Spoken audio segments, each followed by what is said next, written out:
akan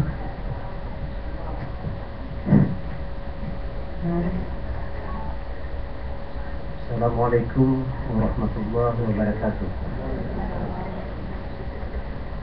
Saya hari ini sangat gembira sekali dengan pertemuan dengan saudara saya yang dari Papua sampai ke Aceh. Ini sangat mengembirakan hati saya. Tadinya saya sudah patah semangat. Saya sangka saya sendiri yang terjadi. Setelah saya dengar beberapa hari ini, apa yang terjadi bagi saudara-saudara saya itu tidak banyak terjadi di diri saya. Seperti Bukde tempat dia saya. Jadi kejadian Talang Sari pada tanggal 7 Februari yang mengorbankan lebih kurang 130 orang yang hilang sampai sekarang belum diketahui di mana tempat-tempat mereka, kan? Jadi saya pun tidak saya sebenarnya mengenai Talang Sari itu saya jauh, jarak saya dengan Talang Sari itu 40 kilo.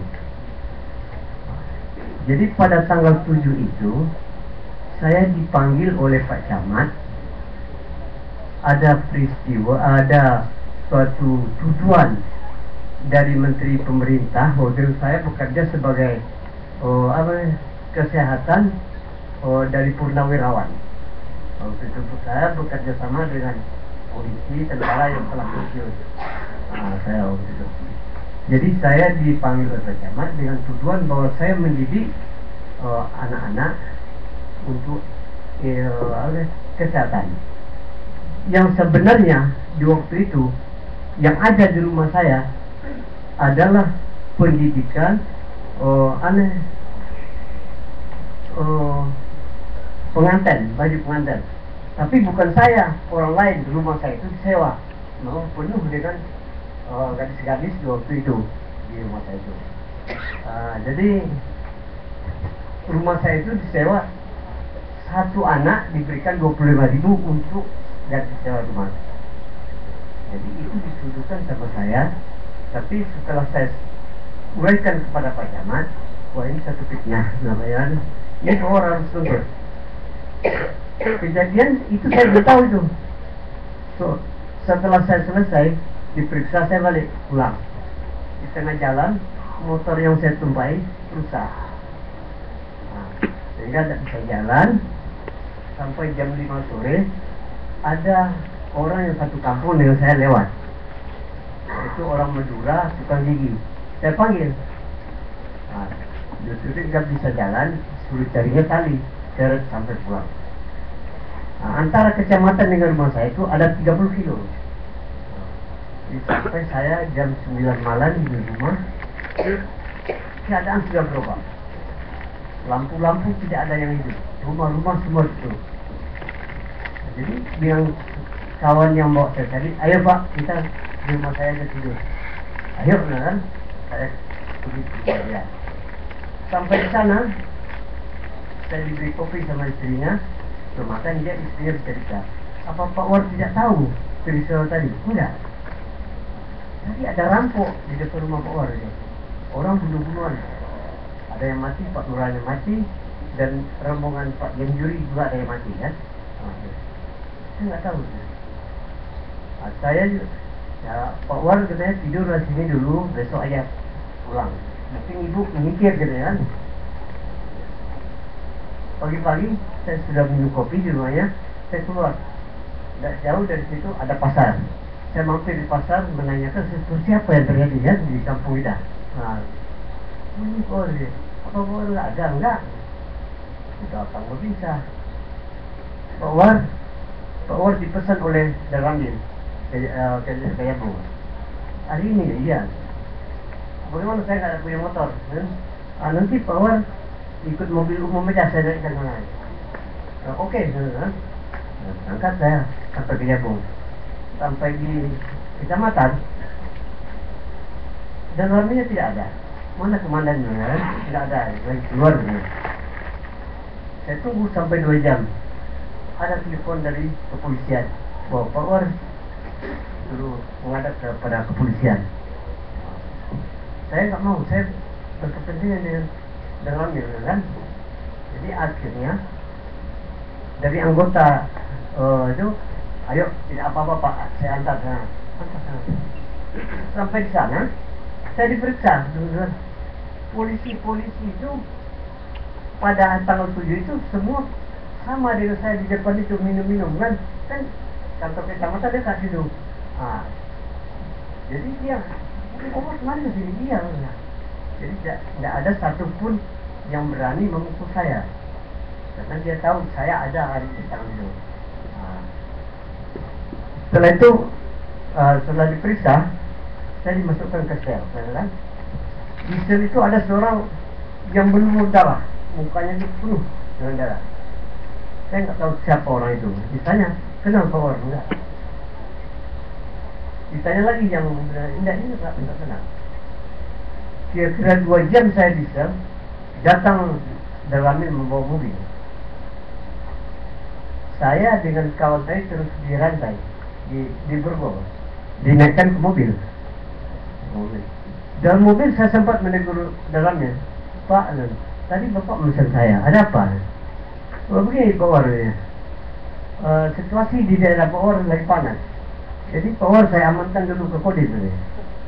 Maaf Pak Dan, di daerah saya itu apa isinya Azwar sendiri apa mana? Kok yang lain tidak diamankan? Kenapa Pak Azwar aja? Dia diam, tidak menjawab. Jadi dia terus kami berjalan, di mana-mana keramaian saya diturunkan orang dua, ditonton kepada orang lain. Sampai di Kodim, kawan ini langsung masuk, saya masih tinggal di belakang, dibuka guru-guru, panggil dari dalam, Azwir, gitu kan, Azwir, sampai 3 kali, saya digatak sama penjaganya. Kenapa sudah tidak menjawab dipanggil? Siapa Pak yang dipanggil? Kalau dulu pendengar saya yang dipanggil itu Azwir, saya ini Azwar. Oh Azwar ya. Jadi gak lama sudah itu ada dari kasus 1 Koren namanya Singa. Pak Azwar masuk dalam ya? Saya langsung berhadapan dengan dia. Saya sudah makan Pak Azwar. Saya makan, saya main jalannya tadi. Jadi diperintahkan buat cari makanan, saya cuma makan sama dia, oleh Singa. Jadi saya ditanya, bagaimana? Pak Azwar kemarin ini saya tidak, cuma saya coba. Kemudian diperiksa dompet saya, ada bekas saya mengirim duit ke anak saya sekolah di Solo. Anak saya waktu itu di pondok di Solo. Ini anak Pak Azwar kok sekolah di sana? Bilang saya seorang Islam, dia itu lebih senang anak saya ke pondok, gitu kan? Jadi setelah saya diperiksa, Bu, saya dibikin surat sama Bu Singa dan teleponnya dia juga. Antarin Pak Azwar sana. Setelah saya sampai di ruangan itu dibuka. Tentara tadi sedang olahraga, memukuli orang. Ada anak-anak, kira-kira 8 orang, dipukul. Tentara itu buka baju. Saya didudukkan, iya seperti itu. Anak-anak dipukul itu. Saya lihat ada yang pingsan, itu udah. Rupanya sudah puas dia memukul itu, mau pindah dengan saya. Ini satu lagi nih kan. Saya tapi nggak kalah cerdas, kan. Ada apa nih kan? Saya dipanggil ke sini belum tentu masalahnya. Apa permasalahan saya dibawa ke sini? Saya juga itu. Kalau sekiranya nanti saya udah tahu kesalahan saya, jangankan dipukul, tembak silakan. Kan? Rupanya dia nggak juga berani pukul saya. Jadi lepas sudah saya dari pukulan waktu itu. Kira-kira jam 11 malam, kami dipindahkan ke lembaga pemasyarakatan. Ya, ada 40 orang semua tangan di Borgol. Pagi-pagi datang pasukan kira-kira 1 kombi panah ini. melihat anak-anak tahanan itu. Ini pintu, saya duduk di sini. Di dalam. Panggil sini. Masuk. Keluarkanlah kepala ditunjuk, semuanya itu menunjuk. Ada ini kan. Yang mana anak-anak itu tidak mengerti itu. Saya diam aja. Lama dia. Ini urusan apa sudah? Saya enggak, bukan saudara, bukan. Kenapa? Saya habis numbur. Enggak jadi dari pukul. Saya habis numbur orang. Oh, numbur dia. Jadi dia enggak mumpul saya. Saya memang itu agak engkres kan bilang pusing itu saya termasuk engkres. Satu minggu lamanya di lembaga kemasyarakatan itu dipindah ke Tanjung Karang. Lembaga kemasyarakatan. Itu malam, kira-kira jam 11 malam. Jadi saya ini udah takut ini udah pasti ditembak gitu dengan perasaan saya melalui gunung-gunung mobil mana ini kan. Setelah turun di mana di Raja Pasar malam itu kami ada lebih 40 orang dengan bersempit-sempit dalam mobil jeep kecil tuh. Itu saya lihat senjata berat udah ngumpul menghadap kami semua. Satu turun dia, yang jaga itu sepanjang itu ke dalam ngumpul semua. Satu tentara sampai ke tempat istirahat dia, semua mukul. Terakhir saya, Bu. Alhamdulillah saya masih dilindungi. Kok dia menanya dengan saya, Bapak pengawas? Iya pengawas. Iya pengawas. Disangka saya pengawas dari lembaga mikro ke lembaga itu, pengacara orang itu. Saya apa ke dalam aman, tidak ada apa-apa. Harusnya selamat. Jadi itulah Bu. Setelah besok kami dipanggil ke Koren diintegrasi sana. Setelah diintegrasi kami selesai suruh balik dari Sumbawa. Ini siksaan terus. Ini siksaan. Di jarak 200 meter kita suruh jalan menyuruh. Oh, kalau berdiri tendangan di belakang ada yang jaga kita. Ini. Di integrasi itu satu pertanyaan pasti satu pukulan dulu. Itu mesti itu. Satu pertanyaan pasti satu pukulan. Dikatakan yang sebenarnya salah. Tidak dikatakan yang sebenarnya salah. Mana? Saya pernah katakan yang sebenarnya. Apa yang saya sampaikan itu yang sebenarnya. Sudah saya katakan yang sebenarnya saya ditendang. Apalagi yang salah kan? Tambah lagi satu lagi. Tenang sini. Itulah selama 3 bulan di dalam penjara itu, di dalam tahanan Koren itu selalu mengadakan siksaan. Terakhir didatangkan tim dari kejaksaan untuk menyidangkan orang-orang tahanan. Setelah sidang, jaksa angkat tangannya kepada Komandan Koren. Pak, ada apa ini Pak Azwar ini ditahan? Ada orang ini nol deh. Selesai, jaksa datang mengambil saya. Pak, insya Allah apa besok. 2 hari sesudah itu saya dikirim ke lembaga sekian. Katanya mau dididik dulu situ. Ada kira-kira 10 hari di lembaga itu. Kami dikeluarkan, saya diberi surat bebas dengan menyatakan bahwa saya terlibat ringan. Bila saya duit 5.000 untuk pulang. Sampai di rumah saya tidak ada atapnya, tidak ada dindingnya lagi, sudah hancur semua. Dihancurkan semua. Istri saya begitu Sumatera Barat memberitahu kepada keluarga bahwa saya ditahan, tidak tahu masalahnya. Jadi sampai di Padang dia ditangkap, dikatakan pelarian. Anak saya umur 12 tahun, 10 tahun, 8 tahun, 6 tahun, semua dimasukkan ke dalam sel di Sumatera Barat. Ibunya pun dia kepalanya dihantam-hantam ke tembok, dituduh pelarian dari Lampung. Padahal maksud daripada ibunya ingin memberitahu kepada keluarga bahwa saya ditahan, tidak tahu masalah apa. Ada setelah saya ambil selesai 3 bulan surat pembebasan, saya datang ke Koren mau mengambil istri saya ke Padang. Rupanya istri saya lagi dalam tahanan. Rupanya dikontak ke sana bahwa saya sudah bebas. Saya sampai di Padang, istri saya sudah sampai di rumah orang tua saya. Dikirim sama dia. Semua berkas-berkas dengan istri saya disobek semua. Istri saya yang sangat penyiksaannya sangat itu di Sumatera Barat.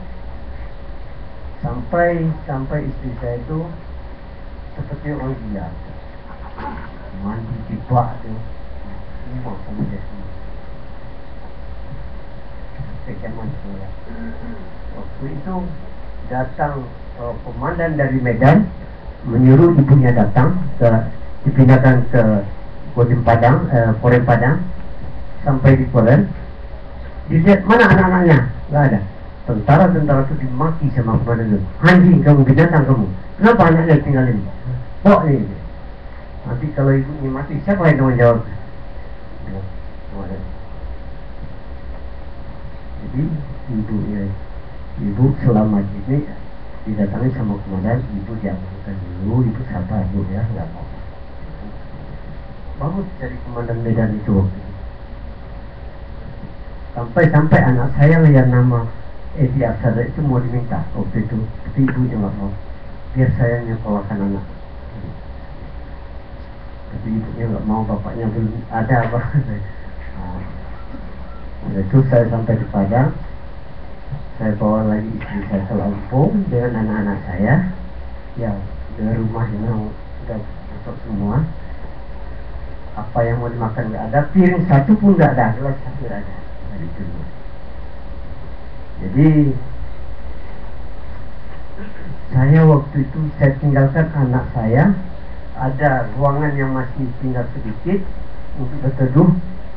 Saya tinggalkan anak dengan istri saya mau cari utangan beras ke kawan-kawan saya di kota di Panjangol gitu. Malam itu rumah saya terbakar, anak-anak saya tidur di bawah terbakar. Ada orang lewat, orang kampung habis pengajian lewat, semua terbakar saya. Anak saya bangun dibawa keluar.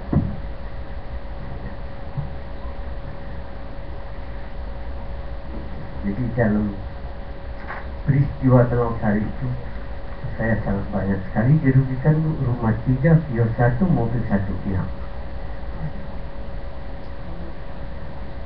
Nah, sudah itu tidak lama sudah itu saya sudah bisa di rumah, anak istri saya sudah agak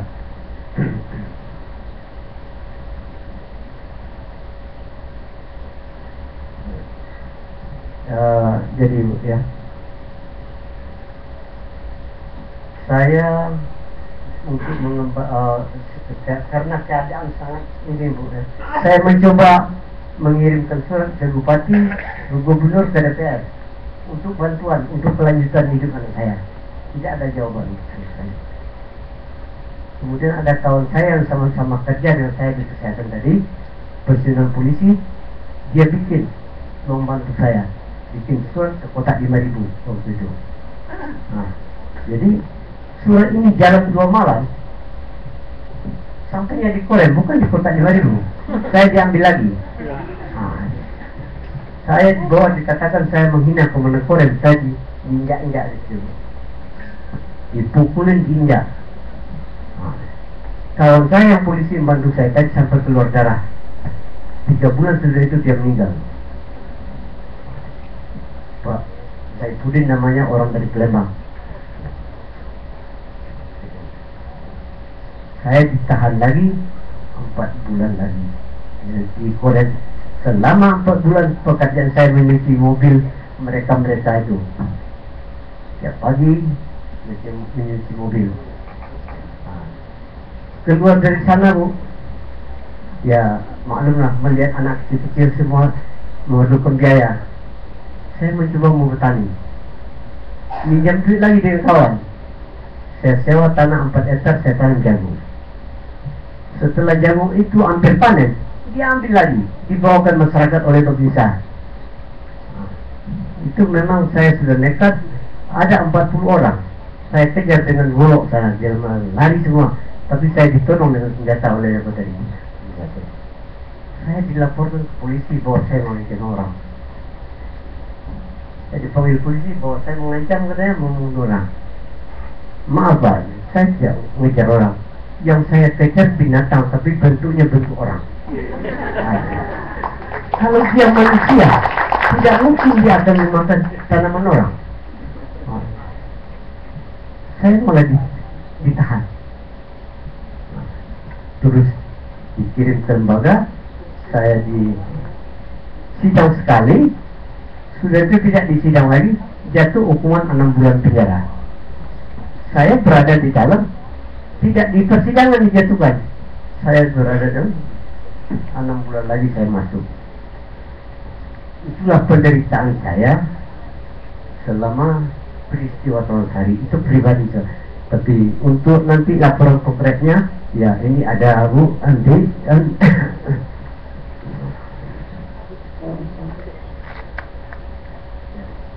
sekian, terima kasih.